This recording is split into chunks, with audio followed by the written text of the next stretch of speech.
मागी ये रियलाइज करती है कि सुकुना ने अपने वुंड को यानी कि अपने सोल को हील करना बंद कर दिया है। एक्चुअली मुझे सुकुना को मारना पड़ेगा क्या? इसी सब के बीच में माकी का फेस भी थोड़ा इंजर्ड हो जाता है। तो गाइस जैसे कि चैप्टर 253 के स्पॉयलर्स आ चुके हैं और इसके अंदर बता दिया गया है कि माकी वर्सेस सुकुना के बैटल में क्या हुआ, कौन जीता। तो चैप्टर की शुरुआत होती है एक फ्लैशबैक से जिसके अंदर मिमी, गोजो और नानामी बात कर रहे होते हैं कि आखिर ग्रेड 1 का सबसे स्ट्रॉन्गेस्ट सॉर्सरर है कौन। एंड तीनों एक ही बंदे का नाम लेते हैं, कुसाकाबे। लेकिन फिर गोजो बाद में ऐड करता है कि अगर हम 3 क्लैंस के मेंबर को नहीं गिन रहे हैं तो फिर सिचुएशन थोड़ी अलग हो सकती है। और जब यही सवाल कुसाकाबे से पूछा जाता है कि ग्रेड 1 का सबसे स्ट्रॉन्गेस्ट सॉर्सरर है कौन, तो वो कहता है भाई मैं तो नहीं हूँ, लेकिन कोई और भी हो सकता है और मे बी उसामी भी हो। अब उसामी कौन है हमको नहीं पता भाई। और हम जानते हैं कि जेजेके के अंदर जब भी किसी कैरेक्टर के फ्लैशबैक दिखाए जाते हैं तो उसका मतलब क्या होता है। एंड फिर हम वापस से प्रेजेंट में आते हैं जिसके अंदर माकी और सुकुना का बैटल चल रहा है। एंड माकी के ऊपर फिर सुकुना अपना एक स्लैश फेंकता है दूसरी बार। पहले उसने 252 के अंदर फेंका था ट्विन मीटियोर, अब उसने वापस से फेंका एक और स्लैश। एंड उस स्लैश को माकी डॉज तो कर लेती है लेकिन वो स्लैश एक बिल्डिंग तक को काट देता है। एंड उस बिल्डिंग के अंदर बहुत सारी कार्स रहती है जो कि नीचे गिर रही होती है। एंड उन गिरती हुई कार्स का सुकुना फायदा उठाता है एंड उन कार्स के ऊपर अपने स्लैशेस बरसाने लगता है। एंड इन गिरती हुई कार्स की वजह से माकी का बैलेंस बिगड़ने वाला होता है एंड सुकुना माकी के ऊपर क्लीव लगाने वाला ही होता है। बट फिर उतने में ही आ जाता है इनो और इनो डिस्ट्रैक्ट कर लेता है सुकुना को। एंड सुकुना कुछ नहीं करता, सीधा उसको एक लात मारता है और उसको साइड में फेंक देता है। लेकिन उतने में ही सुकुना ये नोटिस करता है कि इनो के पास नानामी की ब्लेड नहीं है। एंड फिर पीछे से आता है कुसाकाबे जो कि यूज करता है नानामी की ब्लेड को और नानामी की कर्स टेक्निक यानी कि 7:3 को। लेकिन इस अटैक को सुकुना डॉज कर लेता है। एंड फिर कुसाकाबे रियलाइज करता है कि शायद क्या बिल्कुल सुकुना ने उसकी अटैक को पहले से ही फिगर आउट करके रख लिया था। एंड फिर वापस से माकी को दिखाया जाता है जो कि ये बोलती है कि यार अगर यूटा सर्वाइव भी कर जाता है ना उसके वुंड्स को, तब भी हम लोगों का चांस नहीं रहेगा भाई सुकुना के सामने जीतने का, क्योंकि जब तक तो सुकुना शायद से अपनी पूरी गॉज एनर्जी को ही वापस से हील कर लेगा। तो ये बोलती है कि भाई इस चीज को, इन सब चीज को भाई मुझे ही खत्म करना पड़ेगा, मैं ही हराने जा रही हूँ सुकुना को। मतलब ना गोजो हराया, ना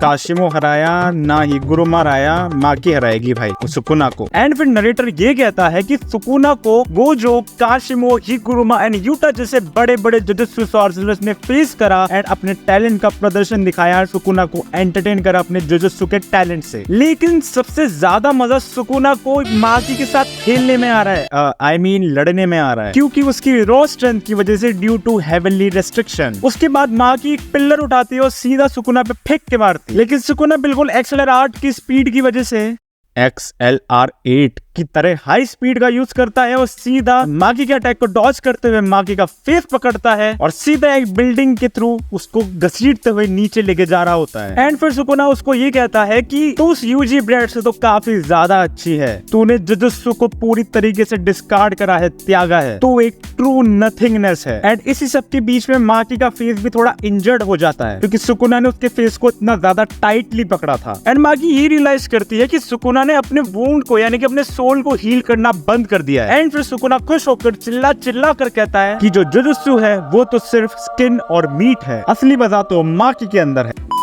मतलब सुकुना बोलता है कि एक्चुअली में माकी की बॉडी ही एक बोन एंड ट्रू एसेंस है, यानी कि माकी ने जुजुत्सु को पूरी तरीके से अपोज करा है, पूरी तरीके से त्यागा है। एंड फिर सुकुना ऐसे ही चिल्लाकर ये कहता है इन दोनों के बैटल का रिजल्ट डिसाइड करेगा कि कौन बेहतर है, जुजुत्सु या फिर एक फिजिकल बॉडी। और फिर वो बोलता है कि माकी ये ले मेरा ब्लैक फ्लैश। जी हाँ दोस्तों, सुकुना ने यूज करा उसका ब्लैक फ्लैश माकी को गेम से बाहर करने के लिए। इसका मतलब ये नहीं है कि माकी मर गई है, लेकिन हाँ अब माकी गेम से थोड़ी देर के लिए बाहर हो चुकी है। और इस ब्लैक फ्लैश के यूज करने के बाद से तो मुझे ये लग रहा है कि अब सुकुना अपनी आरसीटी पहले से बेहतर यूज कर सकता है। एंड इतना सब कुछ होने के बाद मेरे मन में ख्याल आया कि अब हमको सुकुना से बचाएगा कौन, हमारे हीरोज को कौन बचाएगा? यूटा नहीं, यूजी नहीं, माकी नहीं, गोजो नहीं, तो आखिर कौन बचाएगा हमको? लेकिन उतने में ही मेरे पीछे से एक रोशनी की किरण आती है और मुझे दिखाई देता है कौन? कुसाकाबे। मतलब एक्चुअली में होता क्या है कि जैसे ही सुकुना माकी को ब्लैक फ्लैश देख के साइड में करता है ना, तो कुसाकाबे देखता कि भाई अब तो बैटलफील्ड पे कोई है ही नहीं, मैं ही खड़ा हूँ, तो अब क्या सच्ची में मुझे सुकुना को मारना पड़ेगा क्या? और वो ये सोचता है कि क्या मैं सुकुना को हरा भी सकता हूँ। और लास्ट के अंदर तो एडिटर पे खुद बोलता है कि भाई ये लड़ने वाला सुकुना से, ये हराने वाला सुकुना को। Are you kidding me? And इसी के साथ चैप्टर समाप्त हो जाता है। एंड नेक्स्ट वीक पता है क्या है? नेक्स्ट वीक है ब्रेक। और इस चैप्टर के बाद तो एक चीज क्लियर हो चुकी है कि कुसाकाबे वर्सेस सुकुना का बैटल होने वाला है नेक्स्ट चैप्टर में। एंड हम सब जानते हैं कि कुसाकाबे और सुकुना के बैटल का विनर कौन होने वाला है, बिल्कुल विदाउट अ डाउट कुसाकाबे। अबे साले, मतलब कम ऑन यार, हम सब जानते हैं सुकुना ही जीतने वाला है, वो तो बिल्कुल आराम से जीत जाएगा यार इस बैटल को। एंड तुम अपनी प्रेडिक्शंस बताना कमेंट सेक्शन के अंदर कि नेक्स्ट चैप्टर में क्या क्या चीजें हो सकती है। एंड बाकी मैं बताऊं तुमसे नेक्स्ट वीडियो में, तब तक के लिए बाय बाय।